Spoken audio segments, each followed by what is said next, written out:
Dios lo bendiga, hermanos y amigos, muy buenos días. Que el Señor lo bendiga grandemente en este día, con su bendición que la que crece y no añade tristeza con ella. Otra vez estamos por aquí, su canal La Palabra Inmutable de Dios, para proclamar las virtudes de aquel que nos llamó de la tiniebla a su luz admirable. Le pido a Dios que Él sea glorificado en esta hora. Le pido a Dios que Él sea dado a conocer en esta hora por medio de su palabra. Y le pido a Dios que sea su Santo Espíritu tomando control de este tiempo para que solo reciba la gloria a nuestro Dios, el Dios de Israel, como está escrito: Señor, no a nosotros, a ti, mi Dios de Israel, sea la gloria por los siglos de los siglos. Amén y amén. Gloria a ti, mi Dios de Israel. Hermanos y amigos, continuamos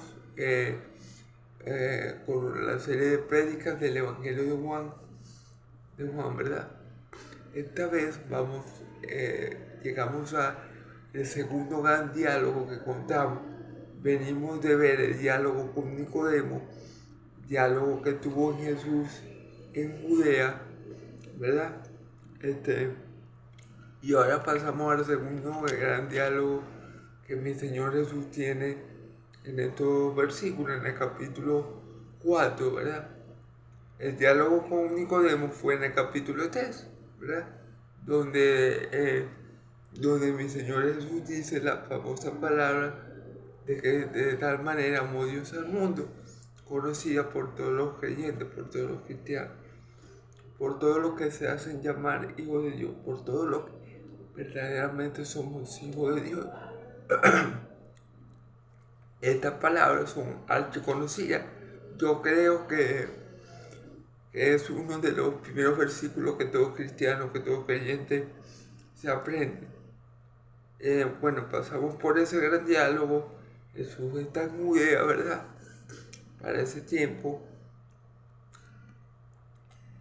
Y llegamos al otro gran diálogo, que es en el capítulo 4, el diálogo con la samaritana.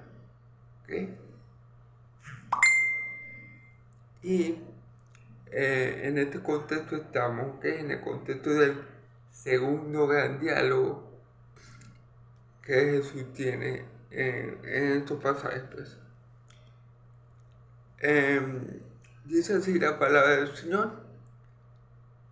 Jesús, la Biblia lo titula Jesús y la mujer samaritana. Cuando pues el Señor entendió que los fariseos habían oído decir: Jesús hace y bautiza más discípulos que Juan, aunque Jesús no bautizaba sino sus discípulos, salió de Judea y fue a Galilea, y le era necesario pasar por Samaria. ¿Okay? Aquí lo primero que podemos detallar es en las primeras palabras que usa: cuando pues el Señor entendió que los fariseos habían oído decir. ¿Okay?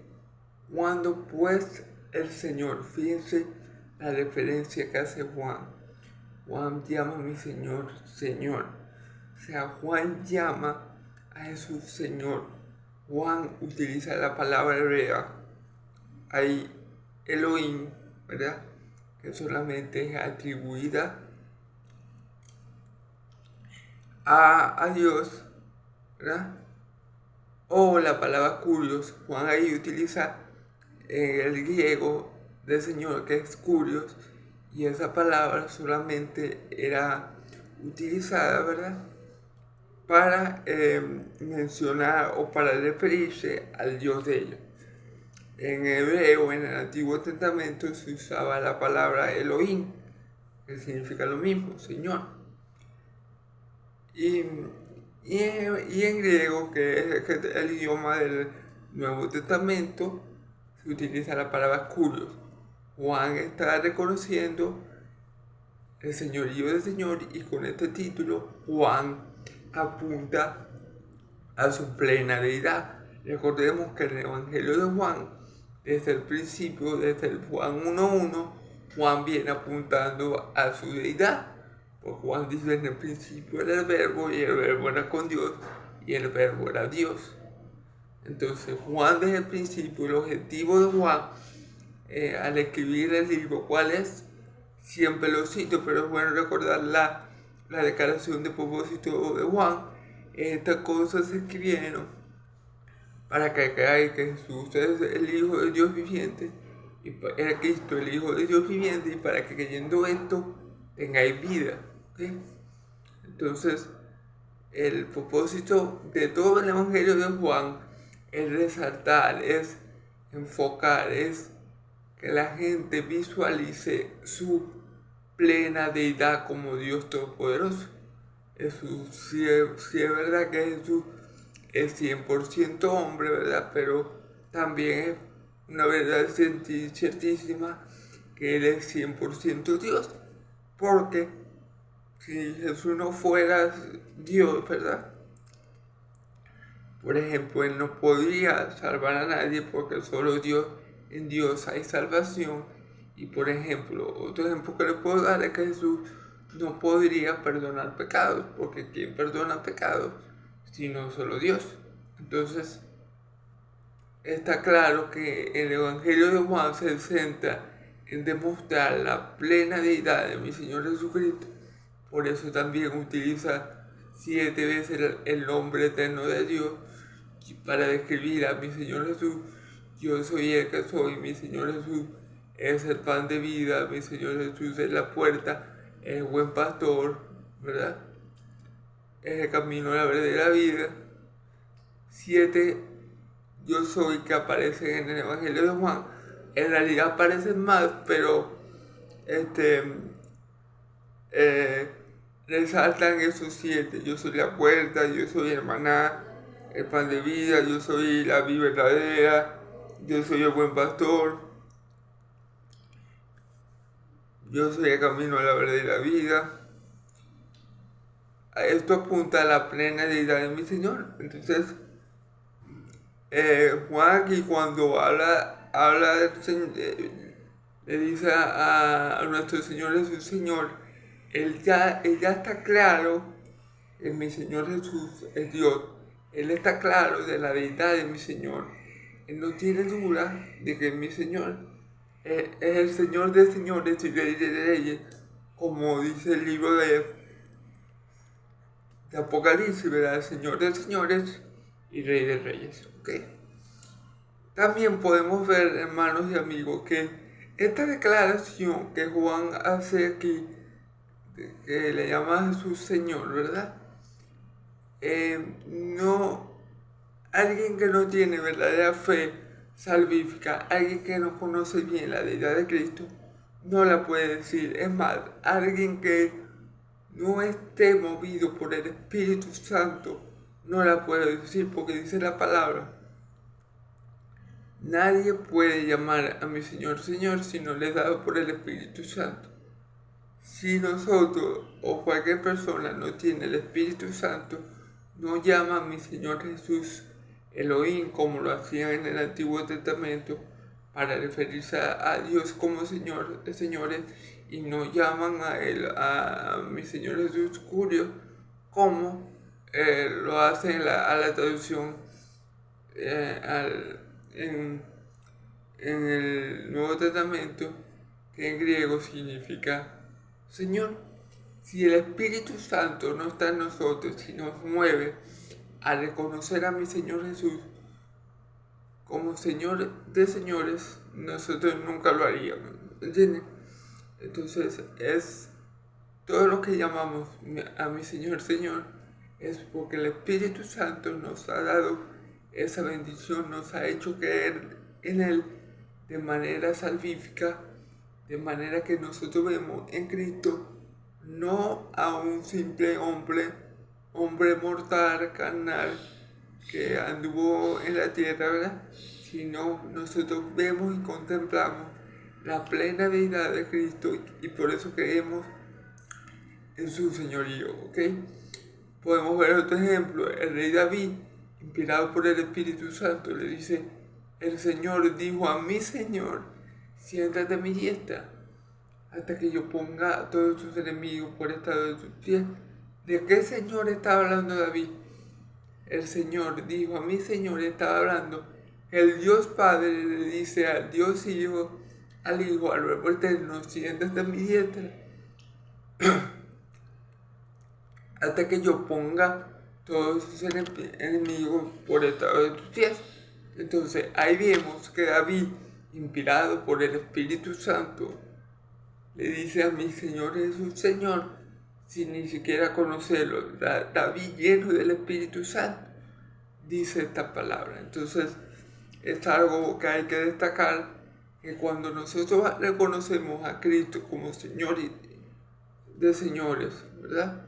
Como Rey de reyes, como el Mesías, como el profeta que había de venir, como el Verbo Eterno de Dios, como el Logo de Dios, es porque el Espíritu Santo ha hecho una obra en nosotros y nos ha dado la fe salvífica. Nuestros ojos espirituales han sido abiertos y nosotros vemos a Jesús no como un simple hombre, sino como el Hijo de Dios viviente, sino como el Dios encarnado. Entonces, gloria a Dios por esto, por este hecho.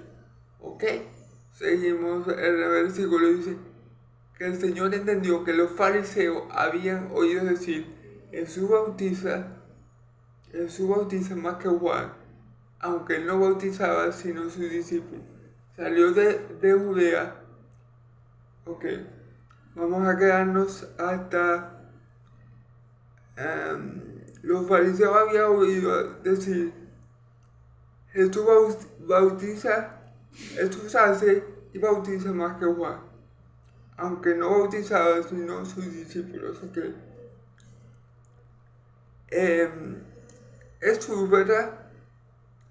Estaba bautizando, mejor dicho, sus discípulos, como dice el versículo 2, eran los que bautizaban, ya que Jesús no hacía esta obra. Esto demuestra, ¿verdad?, que Jesús es superior a Juan, porque Jesús no bautiza por sí mismo, sino que delega esta función a sus apóstoles, ¿ok? Los fariseos habían oído, ¿verdad? Habían rumores, ¿cierto? Habían llegado a sus oídos de que el ministerio de mi Señor Jesús estaba creciendo y que estaba siendo mucho más, ¿verdad?, mucho más grande que de Juan el Bautista, ¿verdad? Entonces, dice el versículo, te dice, fue otra vez a Galilea y le era necesario pasar por Samaria. ¿Qué pasa aquí, hermano? ¿Qué pasa con esto? Jesús, al enterarse que los fariseos ya se habían enterado de su éxito ministerial, de lo grande que se estaba volviendo su ministerio, que venían a él mucho más que Juan, ¿verdad? Al escuchar que los fariseos hoy sabían esto, ¿verdad?, él se fue de Galilea. ¿Por qué él se fue de Galilea? Ok. ¿Por qué se fue de Galilea? Él se va de Galilea. La palabra no lo dice explícitamente hablando, lo que les voy a explicar, ¿verdad?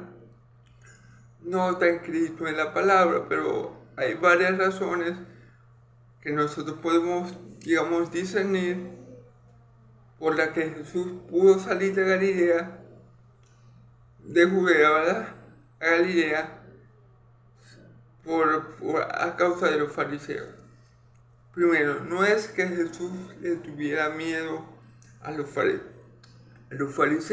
Recordemos que donde está el Espíritu de Dios, allí hay libertad. Donde está el Espíritu de Dios, no hay temor. Y Jesús tiene la plenitud del Espíritu, porque el Padre no le da nada a medias al Hijo. Entonces, Jesús no salió de Galilea, ¿verdad?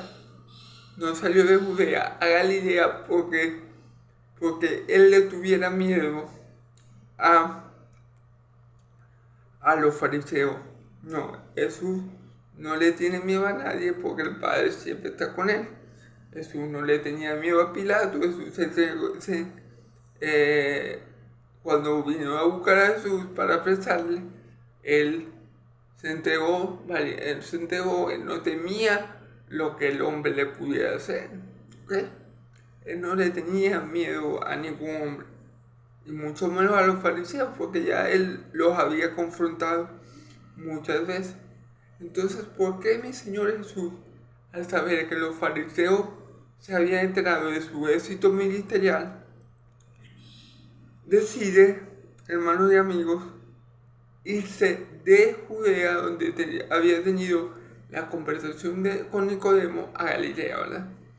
Bueno, como les dije antes, esto no está escrito explícitamente, pero podría ser una causa de la reacción de mi Señor Jesús, ¿verdad?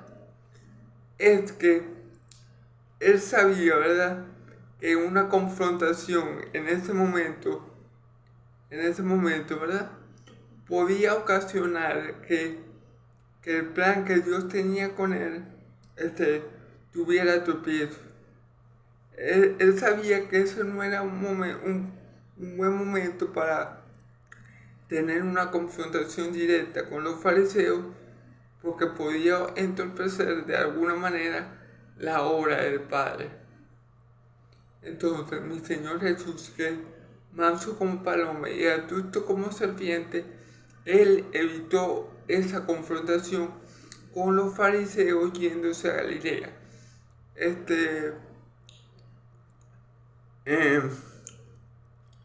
Y bueno, el pueblo de Dios tiene que ser prudente.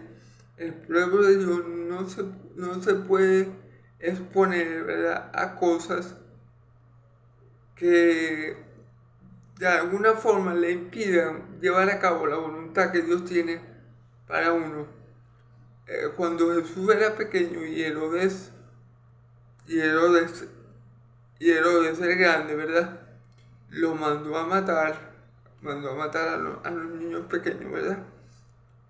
El ángel le avisó a José que se tenía que ir a Egipto, ¿verdad? Y uno pensaría, bueno, pero si Jesús es el Hijo de Dios, Dios no iba a permitir que lo mataran, porque era su hijo. Pero ¿qué hizo José? Obedeció y salió a Egipto. O sea, hay que evitar confrontaciones innecesarias. En ese momento, mi Señor evitó una confrontación innecesaria con los fariseos que le podía traer problemas a su ministerio y problemas al propósito que el Padre tenía con él. Recuerden, hermanos, que mi Señor Jesús tenía que morir el día, la hora y en el lugar donde él murió. Mi Señor Jesús no podía morir apedreado. Mi Señor Jesús no podía morir linchado. Mi Señor Jesús no podía morir de ninguna otra forma y ningún otro día que el día que el Padre lo había establecido. ¿Por qué? Porque él murió, ¿verdad? Nuestro Señor Jesús muere en una fecha crucial, en la fecha de la fiesta de la Pascua, ¿verdad? Donde se sacrifica cordero. Ahí, en esa hora, cuando se sacrifica el cordero en el templo, murió mi Señor Jesús a las afueras de Jerusalén, para que se cumpliera todo lo que estaba escrito. Entonces mi Señor Jesús no podía obrar, no podía hacer nada que adelantara o que propiciara que la voluntad del Padre no se llevara a cabo en el tiempo que el Padre había establecido. Entonces mi Señor Jesús se va de Judea a Galilea cuando escucha que los fariseos ya se han enterado de su éxito ministerial, porque sabemos que los fariseos tenían envidia de él, porque sabemos más adelante nos dice la Escritura que los fariseos procuraban matarle. Entonces, hasta este punto, los fariseos no habían dicho eso abiertamente, porque buscaban algo, ¿verdad? Buscaban un motivo, alguna equivocación que hiciera mi Señor Jesucristo para tener una excusa de matarle. Y bueno, eso lo vamos a ver más adelante. Pero este es el motivo por el cual mi Señor Jesús decide salir, ¿verdad?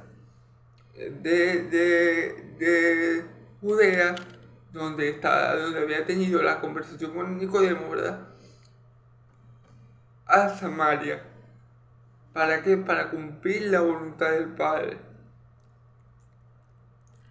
Para que no hubiera nada que lo hiciera tropezar y hiciera que la voluntad del Padre se dejara de cumplir. Mi Señor Jesús decide inteligentemente, prudentemente, evitar esa confrontación, y por eso sale de Galilea. Otra de las razones, de las posibles razones, podría ser que mi Señor Jesús tenía que predicar el Evangelio en todo Israel, no solamente en Judea, y entonces Él sale de Judea a Galilea. Y entonces esas son las posibles razones por las cuales el Señor sale de Judea cuando se entera que los fariseos, ya están al tanto del éxito ministerial de mi Señor Jesucristo, porque Él bautizaba más gente que Juan, porque mucha más gente iban a Juan. Y recordemos y vemos aquí algo importante, hermano, la envidia de los que no son de Dios. Recuerden que en el video pasado, uno de los videos pasados, ¿verdad? Vimos el gozo que tenía Juan porque había venido el esposo. Él ilustró el gozo de conocer a mi Señor Jesucristo, de ver que la obra de mi Señor Jesucristo estaba creciendo, ¿verdad? Él ilustró ese gozo con el gozo que tiene el amigo del esposo, ¿verdad? Y entonces vemos en Juan un verdadero siervo de Dios que se goza cuando otro siervo de Dios está siendo enaltecido, cuando la voluntad de Dios se cumple por otro siervo de Dios, sin importar que este no sea él. Juan se goza de que el ministerio de mi Señor Jesús esté creciendo, esté floreciendo. Juan se goza de que la voluntad del Padre que lo envió se esté estableciendo. Juan se goza de que el Mesías haya llegado, porque él sabe que si eso estaba pasando, la salvación ya había llegado a Israel. Juan tenía un gozo en el Espíritu, porque porque veía que la obra del Padre se estaba llevando a cabo a través del Mesías profetizado. Y este era el gozo cumplido de Juan. Pero vemos aquí en los fariseos, ¿verdad?, una preocupación, porque ellos veían que el ministerio de Jesús estaba haciéndose mucho más grande y mucho más conocido que el de Juan el Bautista. Vemos aquí envidia ministerial, vemos aquí preocupación, una preocupación insana, algo que no puede estar en un hijo de Dios, la envidia, porque sabemos que la envidia es un pecado. Sabemos que esto es uno de los 10 mandamientos de Dios, el último, ¿verdad?, que Dios les dio a Moisés, y por ende la envidia ministerial no puede estar en los corazones de los hijos de Dios. Esta envidia también estaba en los discípulos de Juan el Bautista, que le fueron a decir a Juan, Juan, aquel de que tú hablaste, está al otro lado de Jordán y bautiza más que tú, porque ellos tenían miedo de que el ministerio de su maestro se acabara. Y ya sabemos lo que le responde Juan: es necesario que él crezca para que yo mengue, porque Juan era un verdadero siervo de Dios. Juan era feliz de que la voluntad de Dios se estuviera cumpliendo, de que el Mesías hubiera llegado y de que esto estuviera aconteciendo. Juan era feliz de presenciar todas estas cosas. Y por otro lado tenemos a los fariseos, que estaban preocupados porque mi Señor Jesús llamaba a mucha gente, movía muchas masas hacia Él, y eso a ellos les generaba envidia y eso a ellos les generaba preocupación. Entonces, movido por esos malos sentires, ¿verdad? Iban a querer contender con mi Señor Jesús. Y, por supuesto, mi Señor Jesús, que es prudente, que es sabio, que es, como ya dijimos, manso como paloma y astuto como serpiente, él salió de Judea a Galilea, ¿ok? Para evitar la confrontación. Y esto de los celos ministeriales, hermanos y amigos, es algo que hoy en día también vemos.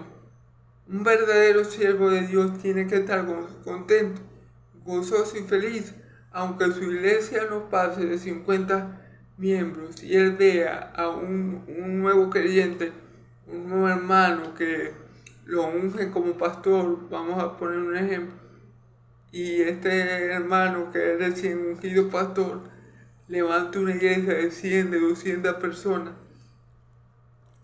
El otro hermano que tiene una iglesia más pequeña, digamos, más pequeña que la del otro hermano, no tiene que envidiarle nada, no tiene que sentirse mal, tiene que sentirse gozoso y feliz, porque todos le estamos sirviendo al Señor. Algunos son más visibles que otros, unos miembros en la iglesia resaltan más que otros y tienen otras funciones, unas funciones con más responsabilidad que otros, pero en fin, todos trabajamos para el mismo Señor, para la gloria de un mismo Dios. Todos fuimos bautizados con un mismo bautismo y se nos dio a beber de un mismo espíritu y servimos a un mismo Señor para la gloria de un mismo Dios y Padre de todos. Todos somos parte del cuerpo de Cristo.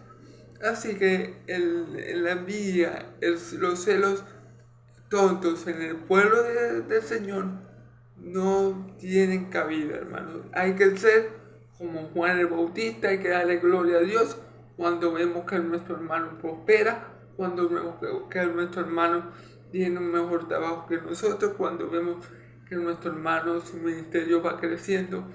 Tenemos que darle gloria a Dios porque esa es la voluntad de Dios, que es así. Y si nosotros tenemos 5 personas, 10 personas y eso es lo que nos ha dado Dios, entonces hay que darle gloria a Dios también porque eso es lo que nos ha puesto Dios a hacer. Entonces no puede haber en nosotros celos ministeriales como en los fariseos y en los discípulos de Juan.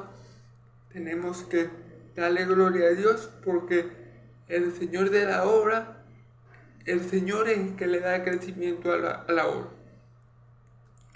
Uno es el que riega y uno es el que siembra. Uno es el que siembra y uno es el que riega, pero el crecimiento lo da Dios. Así que si Dios ha hecho que este hermano que tiene 200 personas, una iglesia de 200 personas, su ministerio sea más próspero que el tuyo, dale gloria a Dios. Y si tu ministerio es pequeño, pero igual le sirves al Rey de Reyes y Señor de Señores, al Curios, a Elohim, al Dios de Israel, a nuestro Señor Jesucristo, entonces igual dale gloria a Dios. ¿Ok? Dice el versículo 4, hermano, y le era necesario pasar por Samaria. Entonces, aquí dice que le era necesario pasar por Samaria. Aquí vamos a ver, ¿verdad? ¿Por qué le era necesario? O sea, fíjense, hermano, Jesús estaba en Judea y para llegar a Galilea, terrenalmente hablando, o sea, para ir a Galilea, ¿verdad? Dice la palabra que le era necesario pasar por Samaria. Pero, ¿por qué le era necesario? O sea, no le era necesario geográficamente pasar por Galilea, ya que todos los judíos evitaban pasar por Samaria y lo rodeaban, se iban por otras ciudades, ¿verdad? Con tal de no pasar por Galilea. Y esto vamos a ver, esto tiene un motivo cultural, un motivo étnico que vamos a ver en el otro video, si Dios me lo permite, y si Dios me da vida para hacer el otro video, Entonces vamos a ver esto.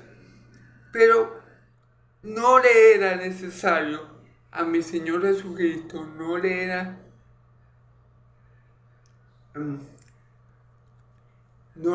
necesario a mi Señor Jesucristo,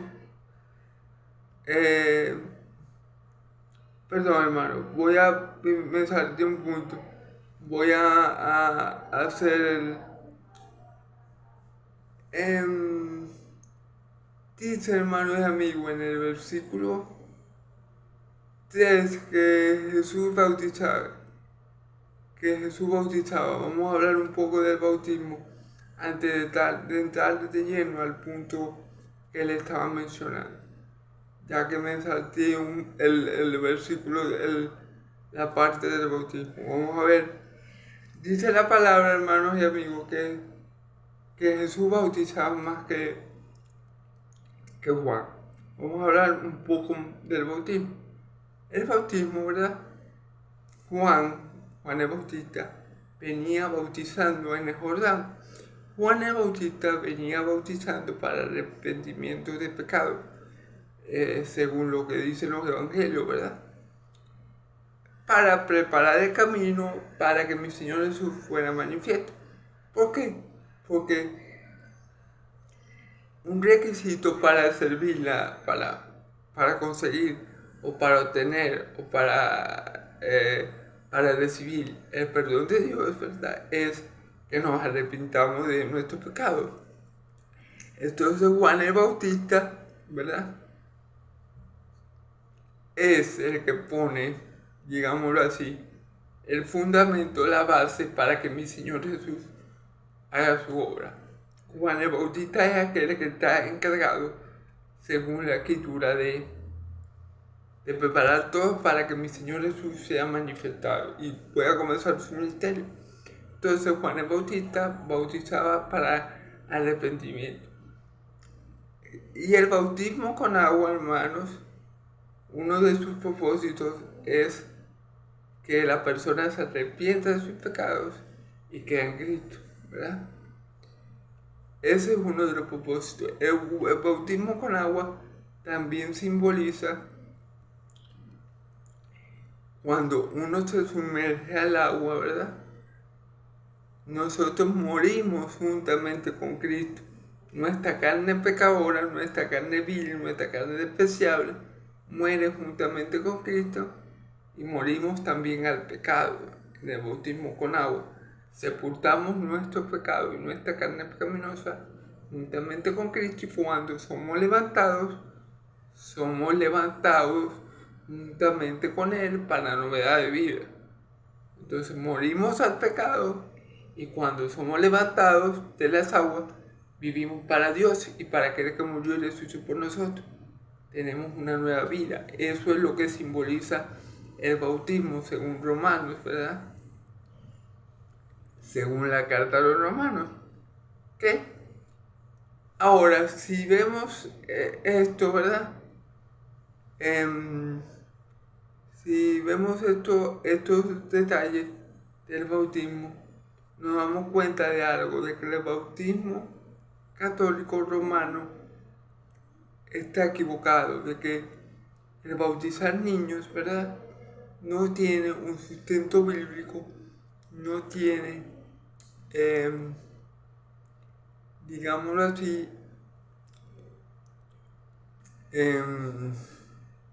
no tiene sustento bíblico, no tiene una razón de ser, es vano, es inútil. ¿Por qué le digo esto? Porque como mencionamos, el bautismo con agua es para arrepentimiento, ¿verdad?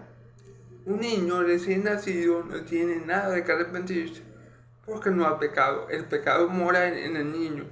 Es decir, el niño tiene una naturaleza pecaminosa desde el momento que nace. Pero él no la va a manifestar hasta que sea mayor y cometa su primer pecado. Sabemos que los pecados son una transgresión directa a la ley de Dios. Un niño no puede ofender a su padre y a su madre. Un niño no puede tomar el nombre de Dios en vano. Un niño no puede decir mentiras. Un recién nacido no puede hacer ninguna de estas cosas hasta que alcanza cierta edad. Entonces, el bautismo en un niño es completamente inútil, ineficaz e innecesario, porque el niño no tiene ningún pecado por el cual deba arrepentirse. Segundo, el bautismo de un niño, ¿verdad? Un niño no puede simbolizar eficazmente lo que quiere decir el bautismo. Es decir, cuando un niño es bautizado por aspersión, como lo hacen los católicos, él no puede morir al pecado, porque no tiene ningún pecado. Él no puede morir juntamente con Cristo, porque él no tiene ningún pecado. O sea, él no puede morir juntamente con Cristo, ni puede ser levantado juntamente con Cristo en su resurrección. El simbolismo del bautismo no se cumple en un niño recién nacido. Por esto el bautismo de niños es antibíblico, y las iglesias cristianas evangélicas de sana doctrina no bautizan niños, solamente los presentan a Dios como hicieron José y María con mi Señor Jesús. Ellos lo llevaron al templo, ¿verdad? Lo presentaron, sacrificaron 2 tórtolas, creo, para presentárselo a Dios. ¿Ok?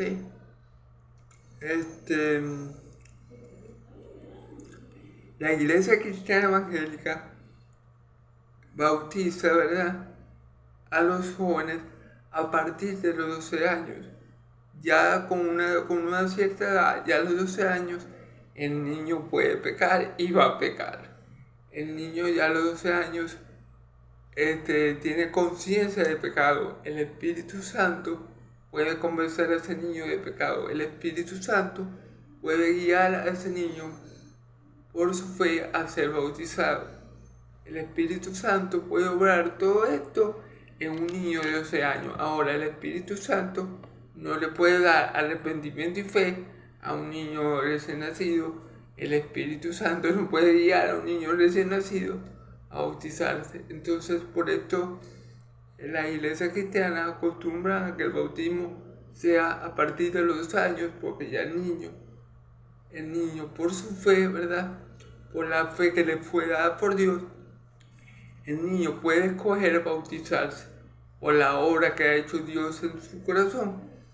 Ahora, está mal, hermanos y amigos, y tengo que decirlo, está mal de que un niño que nazca en familia cristiana se bautice obligado. No está bien, hermanos, que si el niño no quiere bautizarse porque no tiene la fe, digámoslo así, para bautizarse, o cree, pero no cree lo suficiente, o no tiene una fe salvífica, entonces está mal que él se bautice. El niño, por la fe que le fue dada por Dios, por la obra de Dios en él, por la obra del Espíritu Santo en él, por la palabra que ha sembrado sus padres en el corazón del niño, él tiene que decidir voluntariamente bautizarse.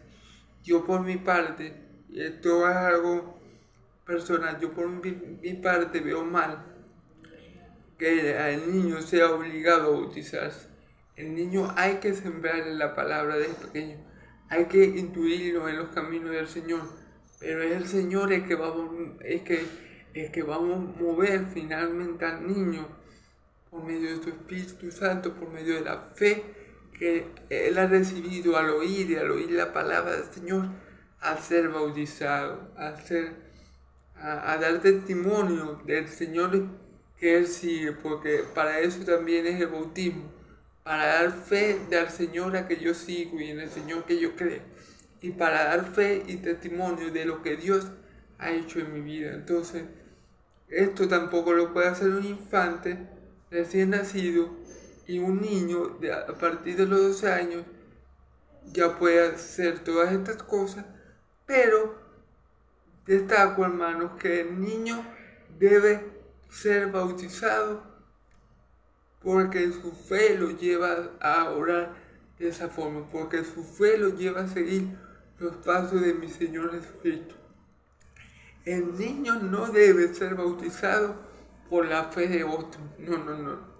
El niño tiene que ser bautizado cuando el niño diga, sí padre, yo creo en Cristo, yo amo a Cristo y por eso yo voy a seguir sus pisadas, yo voy a seguir su ejemplo, yo voy a dar al mundo testimonio de lo que Dios ha hecho conmigo, de lo que Él me ha enseñado, de lo que Él me ha dado. Entonces Él se tiene que bautizar por su fe, porque cada uno le ha dado la fe según el don de Dios, a la fe según la medida de su don. Entonces yo no puedo ser bautizado por la fe de mi padre. Mi padre tiene la fe que Dios le dio, pero Dios también me ha dado una fe a mí, para que yo crea en Él y me arrepienta y vaya a sus caminos. Entonces, eso es algo que hay que tener cuidado, hermanos, de no querer obligar a nuestros hijos, ¿verdad? A sus hijos a bautizarse si Él no está preparado, si Él no tiene una verdadera fe en mi Señor Jesucristo. Yo, por lo personal, les recomendaría que no los obligaran a bautizar, porque eso lo que va a fomentar en él es una rebelión contra el Evangelio o contra al Señor, porque lo están obligando a hacer algo que no quiere y que no siente. Hay que predicarle la palabra a los niños, hay que instruirlo en los caminos del Señor, y el Señor a su tiempo va a hacer la obra, hermano. El trabajo en la obra del Señor nunca es en vano. Entonces, esto es lo que quería comentarles. Se me había pasado el punto del bautismo. Y bueno, eso simboliza el bautismo, simboliza que morimos al pecado, ¿verdad? Y ahora vivimos para Cristo, resucitamos juntamente con Cristo y vivimos para Dios, ¿verdad? En novedad de vida, ¿verdad? Cosa que un niño recién nacido no puede hacer, no puede simbolizar. Y bueno, por las razones que yo les acabo de mencionar, el bautismo católico romano es inefectivo, es vano y perdonen la expresión, es algo que no tiene ninguna razón de ser, ¿ok? Que no cumple ningún propósito y no es eficaz para lo que Dios quiere que el bautismo sea eficaz, ¿ok? Entonces, aclarado esto, discúlpeme por saltarme el punto, ¿verdad? Y en el cuarto punto, en el versículo 4, ¿verdad? Él dice, y le era necesario pasar por Samaria. Ahora, estamos diciendo, ¿verdad?, que geográficamente a mi Señor Jesús no le era necesario pasar por Samaria. Él podía rodear esa zona, ¿verdad?, y llegar a través de otra ciudad a Galilea, que era donde él iba, ¿verdad? Recuerda que él salió de Judea a Galilea. Entonces, él dice la palabra que le era necesario pasar por Samaria, ¿ok? Entonces, vuelvo a repetir, no le era necesario geográficamente a mi Señor Jesús pasar por Samaria, porque geográficamente habían otros caminos que llegaban a Samaria. Como dice un dicho popular del mundo, pues hay muchos caminos para llegar a Roma. Bueno, habían en este caso, habían otros caminos para que mi Señor Jesús llegara a Samaria. Y los judíos, la mayoría de ellos, para no meter todos en el mismo saco, digamos que la mayoría, pero la mayoría de ellos evitaba pasar por Samaria porque entre los samaritanos y los judíos, como vamos a ver en la prédica que viene, había un conflicto cultural y ellos no se llevaban bien. Y todos los judíos, cuando iban a pasar o cuando necesitaban pasar por Samaria para llegar a otro lado, ellos lo que hacían era que rodeaban Samaria y llegaban a donde iban, pues evitaban a toda costa tener contacto con los samaritanos. Y esto vamos a verlo y la razón la vamos a ver en el video, en la próxima prédica. Pero es necesario saber que mi Señor Jesús no estaba obligado a pasar por Samaria. Y si mi Señor Jesús hubiera sido un judío como todos los judíos de la época, él no hubiera nunca jamás en la vida pasado por Samaria. ¿Okay? Entonces, ¿por qué dice la palabra que él era necesario, mi Señor Jesús, pasar por Samaria? Bueno, porque el Espíritu Santo quería que mi Señor Jesús pasara por Samaria, porque Dios, el Padre, ¿verdad?, que estaba en Cristo morando a través de su Espíritu Santo, quería que Jesús pasara por Samaria. Dice la palabra, hermanos y amigos, cuando el maestro de maestros le está dando clases a Nicodemo, cuando nuestro Señor Jesucristo le está dando clases a Nicodemo sobre el nuevo nacimiento, él le explica que el Espíritu, él hace la ilustración con el viento. El viento sopla donde quiere y oye su sonido, pero no sabe ni de dónde viene ni a dónde va. Así es todo, ¿verdad? El que es guiado por el Espíritu. Entonces, el que es guiado por el Espíritu no sabe ni de dónde viene ni para dónde va, ¿verdad? Es movido por Dios a hacer esto o a hacer aquello, movido por Dios a decir esto o aquello, movido por Dios a dar la palabra de Dios sin necesidad de que él ni lo piense. Ejemplo de esto, cuando mi Señor Jesús le dice a sus apóstoles, le advierte una advertencia: y cuídense ustedes, porque lo meterán presos por causa de mí y lo compadecerán de los gobernadores para que puedan dar testimonio de mí delante de ellos.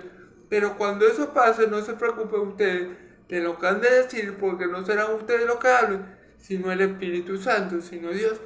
Entonces, vemos que el Espíritu Santo mueve al creyente según su voluntad, porque el Espíritu Santo también es Dios y es soberano. Entonces, esto es así.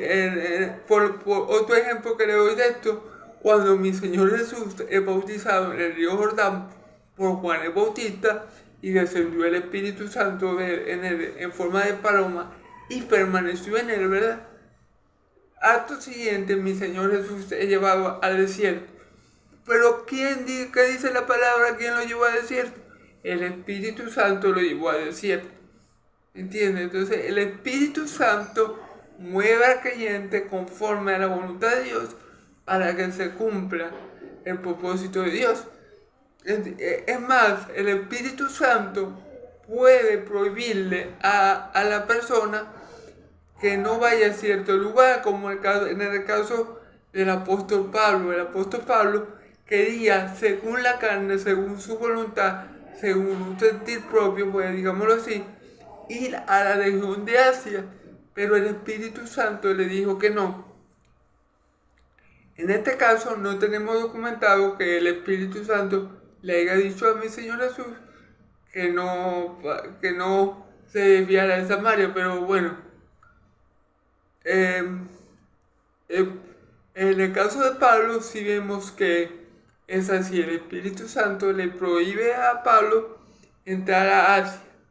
Pablo quiere ir, tiene esa intención en su corazón, pero el Espíritu Santo le dice: no, Pablo, vos no vas a pasar por Asia, porque no era la voluntad del Padre.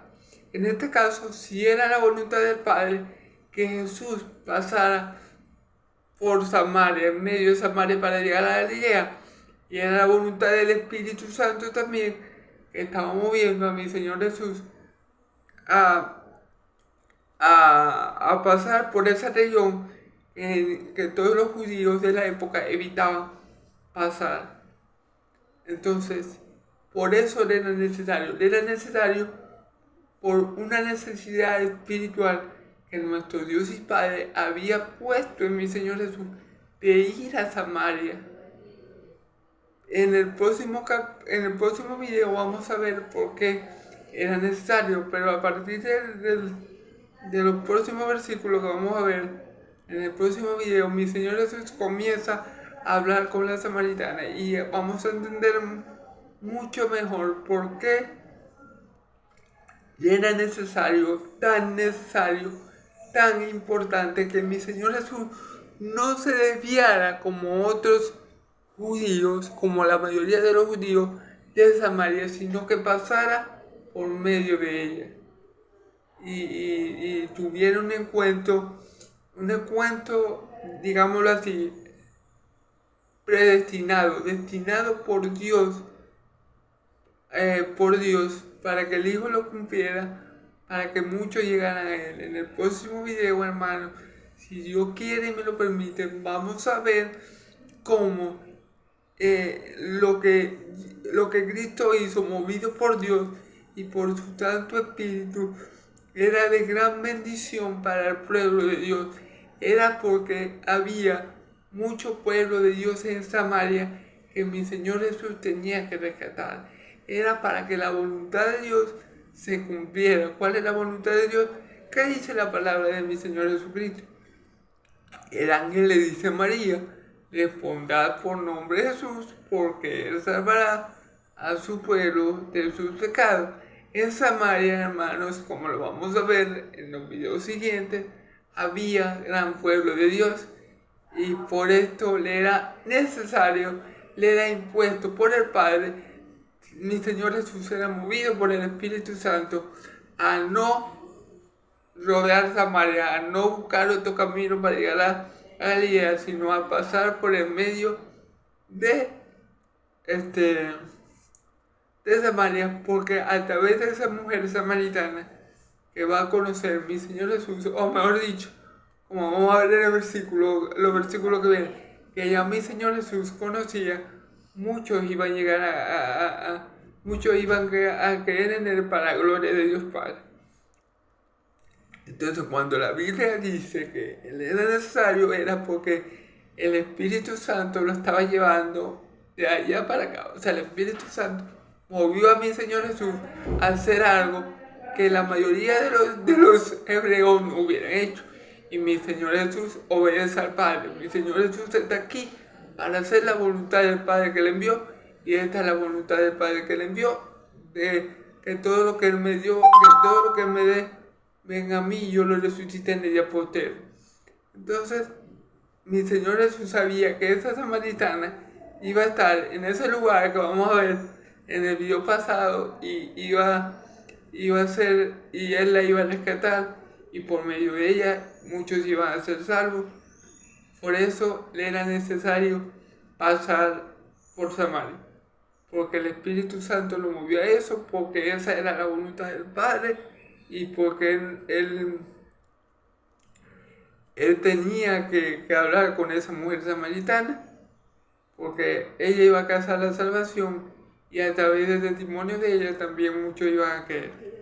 Pero bueno, ya le estoy adelantando un poco de lo que vamos a ver a continuación en el próximo video. Entonces, hermanos y amigos, esta ha sido la prédica de hoy. Como conclusión, vemos que mi Señor Jesús no se expuso, ¿verdad?, a una circunstancia que pudiera entorpecer la obra que el Padre le había dado hacer. Mi Señor Jesús fue prudente, fue inteligente, fue sabio, y él cuando se enteró que ya los fariseos tenían esta información de que Él le bautizaba más que Juan, Él decidió irse de Galilea a Judea para evitar una confrontación prematura que pudiera poner en peligro la obra del Padre. Vemos que mi Señor Jesús bautizaba, aunque dice la palabra que sus discípulos bautizaba. Hablamos un poco del bautismo, ¿verdad? Dijimos que el bautismo en agua es para arrepentimiento, de pecados, y el bautismo tiene un simbolismo, que es que cuando nosotros nos sumergimos al agua, morimos juntamente con Cristo, somos sepultados juntamente con Él en su muerte. Y cuando somos levantados, somos resucitados juntamente con Él en su vida. Y morimos al pecado y vivimos para Cristo. Entonces, dijimos, ¿verdad?, que por estas razones, por estas mismas razones que acabo de decir, el bautismo en niños no tiene ningún sentido ni cumple ninguno de estas cosas.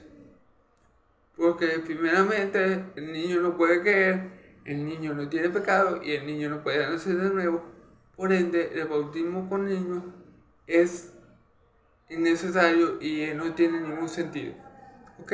El bautismo, para agregar algo que no dije en el video, ¿verdad? El bautismo, por eso que el bautismo se hace mayormente en ríos y en lugares de muchas aguas, porque el bautismo bíblico es sumergiéndose, es hundiéndose.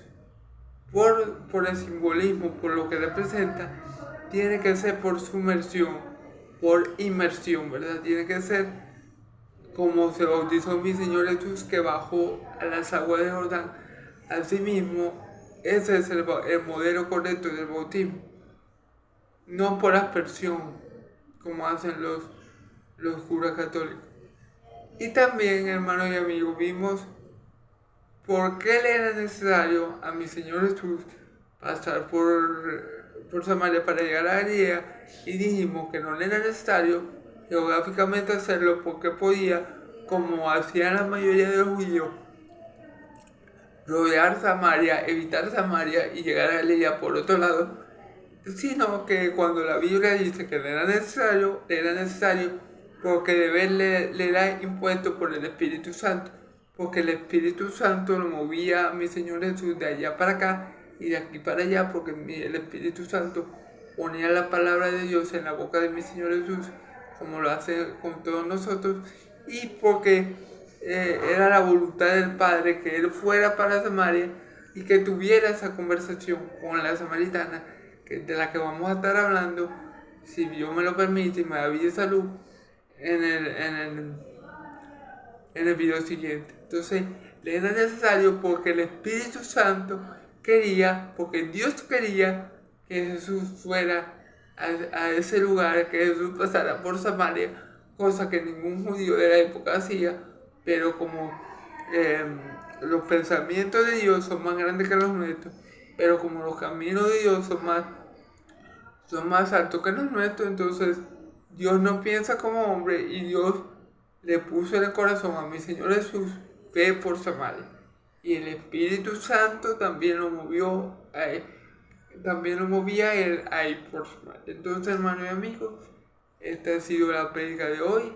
Creamos en el Señor Jesús como curios, como Señor de señores, porque Él es nuestro Señor y Salvador, y solo en Él hay vida. Que cree en Él, aunque esté muerto, vivirá.